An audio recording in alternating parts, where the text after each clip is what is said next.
তীব্র ভূমিকম্পে কেঁপে উঠল রাশিয়া। ভূমিকম্পের পরপরই সাগরে সৃষ্টি হয়েছে সুনামি, যা দ্রুত গতিতে বিস্তৃত হচ্ছে।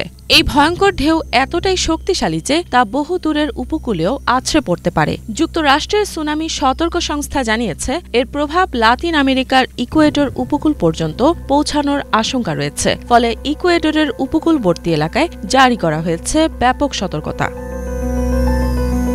যুক্তরাষ্ট্রের সুনামি সতর্ক সংস্থার মতে, ইকুয়েডর ও রাশিয়ার পূর্ব উপকূলীয় এলাকায় ৩ মিটার থেকেও অধিক উচ্চতায় সুনামির ঢেউয়ের আঘাত হানার সম্ভাবনা রয়েছে।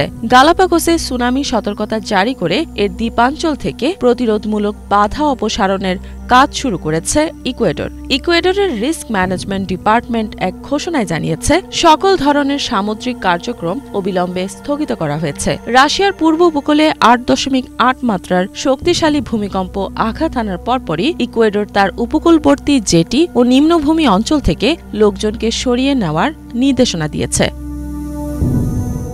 এদিকে রাশিয়ার পূর্ব উপকূলে তীব্র ভূমিকম্প আঘাত হানার পর সুনামি সতর্কতা জারি করেছে লাতিন আমেরিকার আরেক দেশ পেরু। এই তথ্য নিশ্চিত করেছে পেরুর নৌবাহিনী। দেশটির জাতীয় সুনামি সতর্ক সংস্থার বিশ্লেষণের ভিত্তিতে এই সতর্কতা জারি করা হয়।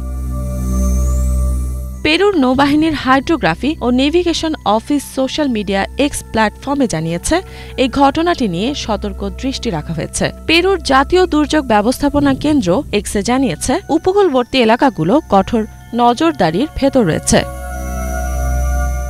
পেরুর ভূভৌগোলিক কেন্দ্রের সভাপতি হার্নান্দো টাভেরা জানিয়েছেন, পেরুর উপকূলবর্তী অঞ্চলে ৩০ জুলাই সকালেই সুনামির আঘাত আসতে পারে বলে আশঙ্কা করা হচ্ছে। তবে তার মতে ঢেউয়ের উচ্চতা ৩ মিটারের বেশি হবে না। এর আগে রাশিয়ার কামচাটকা উপদ্বীপের কাছে প্রশান্ত মহাসাগরে শক্তিশালী ভূমিকম্প আঘাত এনেছে। এতে বেশ কয়েকজনের আহত হওয়ার খবর পাওয়া গেছে। জাপান থেকে হাওয়াই পর্যন্ত প্রশান্ত মহাসাগরীয় অঞ্চলে জারি করা হয়েছে সুনামি সতর্কতা।